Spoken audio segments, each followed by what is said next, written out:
Hello student, आप लोग कैसे हैं? आई होप ठीक होंगे। तो आज की वीडियो में हम बात बताने वाले हैं आपको जनरल रासायनिक विज्ञान के मोस्ट इम्पोर्टेंट क्वेश्चन कक्षा 10 के जनरल साइंस से क्वेश्चंस पूछे गए हैं। काफ़ी बार पूछे गए हैं एग्जाम में। बीएससी नर्सिंग पैरामेडिकल आप किसी भी पेपर उठाकर देख लीजिए, आपको क्वेश्चंस नॉर्मल क्वेश्चन ज़रूर एक ना दो तीन आराम से हर बार पूछे जाते हैं। तो प्लीज़ आप लोग नीचे से लेकर आप अंतिम सीढ़ी तक, मतलब एक से सीढ़ी लेकर आप अंतिम तक, मतलब जीरो लेवल से आज हम आपको पढ़ाना स्टार्ट करेंगे और अंतिम लेवल तक धीरे धीरे लेते जाएंगे। इसलिए इस वीडियो को भी स्किप बिल्कुल मत करें और आने वाली वीडियो को भी बिल्कुल स्किप मत करें, क्योंकि इससे कम से कम आपके 10 से क्वेश्चंस कंप्लीट करवा ही देंगे। क्योंकि आज हम आपको 17 क्वेश्चंस बताने वाले हैं और जिससे कि आपको अपने माइंड में सेट कर लेने हैं, जिससे कि आपको जल्दी से जल्दी नॉलेज हो जाएगी। तो वीडियो एंड तक देखते रहिए।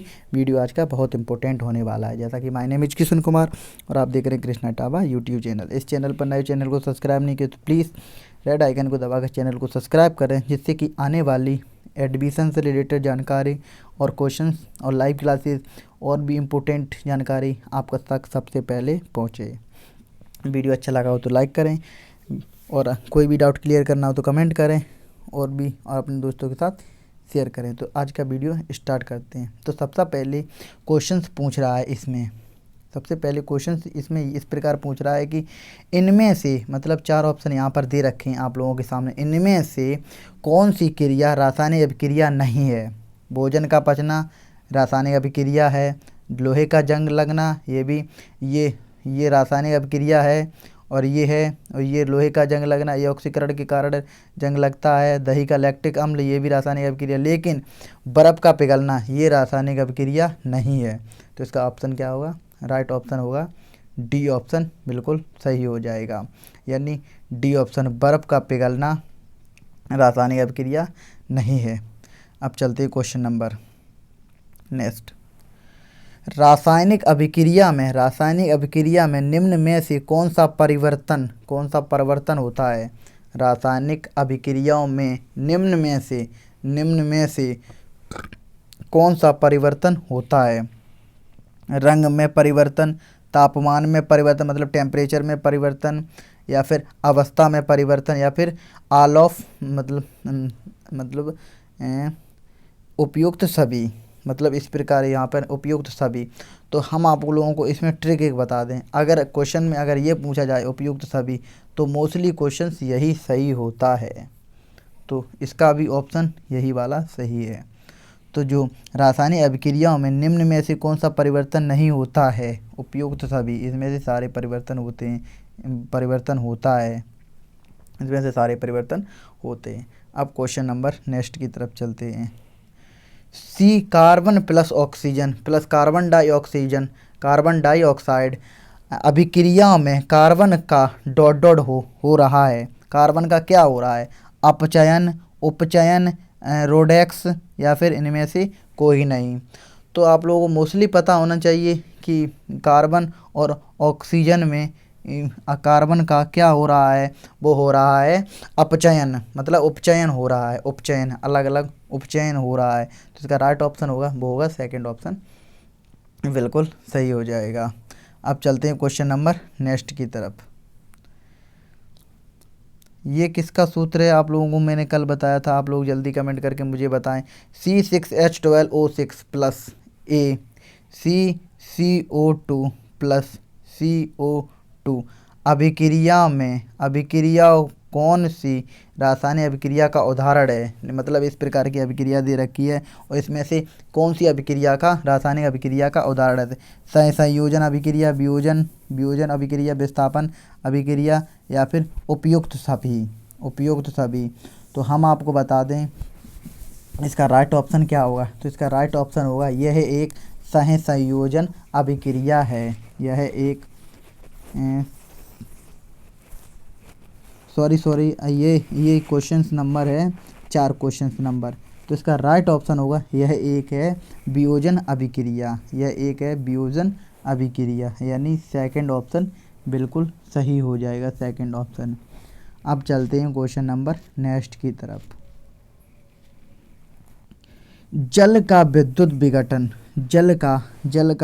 विघटन कौन से अभिक्रिया का उदाहरण है? कौन सी अभिक्रिया का उदाहरण है? जल का विघटन, जल का विद्युत विघटन, जल का विद्युत विघटन कौन सी अभिक्रिया का उदाहरण है? विद्युत वियोजन, प्रकाश वियोजन, संयोजन अभिक्रिया या फिर द्विविस्थापन अभिक्रिया। तो यहाँ पर क्वेश्चन को एक बार फिर पढ़ना है कि जल का विद्युत विघटन, जल का विद्युत विघटन कौन सी अभिक्रिया का उदाहरण है? कौन सी अभिक्रिया का उदाहरण है? तो जल का विद्युत विघटन यह एक विद्युतीय वियोजन का है। यहाँ पर विद्युत विघटन है तो यहाँ पर मोस्टली आपको पता होना चाहिए क्वेश्चन क्या सही बोल रहा है। इसमें ऑप्शन भी दे रखा है विद्युत वियोजन, तो इसका ऑप्शन क्या हुआ? फर्स्ट ऑप्शन सही हो जाएगा। अब ये भी मोस्ट इम्पोर्टेंट क्वेश्चन है क्योंकि पिछली बार क्वेश्चन मैंने देखा था आईएएस के एग्ज़ाम में पूछा गया था। आप आईएएस का पेपर उठा के देख लीजिए क्योंकि पिछली बार ये क्वेश्चन पूछा गया था। मोस्टली क्वेश्चन से आप लोगों को ये भी पढ़ना है। तो क्वेश्चन नंबर इसमें दे रखा है कि जिंक सल्फेट के विलयन का रंग होता है। जिंक सल्फेट के विलयन का रंग होता है हरा, होता है नीला या सफ़ेद या इनमें से कोई नहीं। जिंक और सल्फेट का रंग कैसा होता है? जिंक और सल्फेट का रंग कैसा होता है? इनमें से कोई नहीं, मतलब इन पे हरा नहीं होता है, नीला नहीं होता है, सफ़ेद नहीं होता है। तो यहाँ पर ऑप्शन दे ही नहीं रहा है। तो विलयन का रंग कैसा होता है? तो यहाँ पर ऑप्शन नहीं है, तो कोई बात नहीं, छोड़ दीजिए उस क्वेश्चन को, इनमें से कोई नहीं कर दीजिए। क्वेश्चन नंबर नेक्स्ट की तरफ चलते हैं कि कॉपर सल्फेट विलयन का रंग कैसा होता है? नीला होता है, हरा होता है या फिर कॉपर सल्फेट विलयन का रंग होता है नीला होता है, हरा होता है या काला होता है या फिर बैंगनी होता है? तो कॉपर सल्फेट विलयन का रंग नीला होता है, नीला, ब्लू होता है। ब्लू जिस प्रकार से हमारा पेन चल रहा है इस प्रकार। लोहे के ऊपर जंग लगना रासायनिक अभिक्रिया का उदाहरण है। लोहे में, यानी क्वेश्चन इस प्रकार पूछ रहा है, लोहे में जंग लगना किस रासायनिक अभिक्रिया का उदाहरण है? विकृति, गतिकता, संक्षारण, उपचयन या फिर अपचयन। तो लोहे में जंग लगने का कारण है संक्षारण, मतलब संक्षारण ऑक्सीजन के कारण, मतलब ऑक्सीजन की उसमें आ जाता है तो उसमें लोहे में जंग लग जाती है। मोस्टली आपने पढ़ा हुआ, ये नॉर्मल क्वेश्चन से। क्वेश्चन है खाद्य सामग्री के पैकेट में, मतलब जो खाने वाली सामग्री होती हैं, खाद्य, उसे ही खाद्य बोलते हैं। खाद्य सामग्री के पैकेट में कौन सी गैस भरी जाती है? ऑक्सीजन, नियोन, हाइड्रोजन या फिर नाइट्रोजन। मतलब जो जिस प्रकार के खाने वाले पदार्थ होते हैं तो उसमें कौन सी गैस भरी जाती है और बल्ब में कौन सी गैस भरी जाती है? तो आप लोगों को पता होना चाहिए। खाने को ज़्यादा दिनों तक स्वस्थ रखने के लिए, मतलब जो ख़राब ना हो, तो उनमें गैस भरी जाती है, वो होती है नाइट्रोजन गैस। हमेशा याद रखिए, नाइट्रोजन, पैकेट में नाइट्रोजन गैस भरी जाती है। अब क्वेश्चन नंबर 10 की तरफ चलते हैं।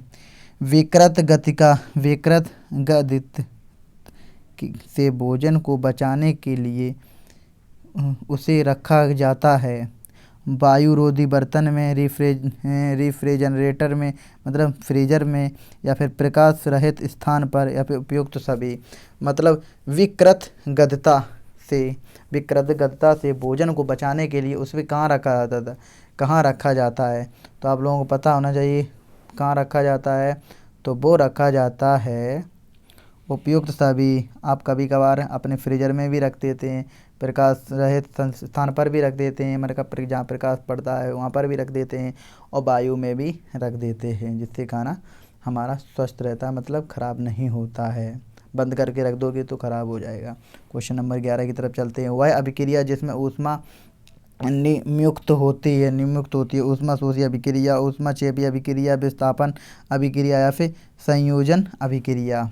वह अभिक्रिया जिसमें ऊष्मा निमुक्त होती है,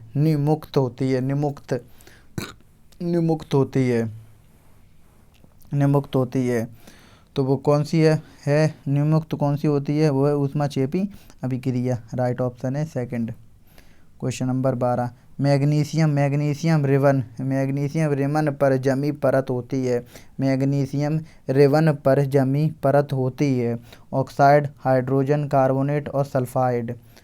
मैग्नीशियम रिबन पर जमी परत होती है, ऑक्साइड, हाइड्रोजन कार्बोनेट या फिर सल्फाइड। तो वो कौन सी होती है? मैग्नीशियम रिबन पर जमी परत ऑक्साइड होती है, ऑक्साइड होती है। राइट ऑप्शन फर्स्ट है। ध्यान से आप लोग नोट्स करते जाइए अपनी नोट्स बुक में, क्योंकि इसकी पीडीएफ हमारे पास नहीं है। अगर पीडीएफ होती तो हम आप लोगों को व्हाट्सएप ग्रुप के थ्रू आपको सेंड कर देते, जिससे कि आपकी हेल्प हो जाती। प्राकृतिक गैस मतलब नेचुरल गैस, प्राकृतिक गैस का दहन किस अभिक्रिया का उदाहरण है?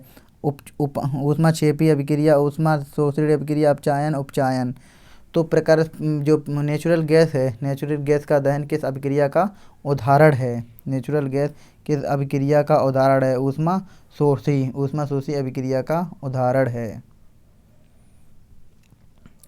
एक पदार्थ जो कि ठोस है, मतलब एक पदार्थ एक्स है, एक पदार्थ एक्स को गर्म किया जाता है और गर्म करने के बाद एक पदार्थ वाई प्राप्त होता है।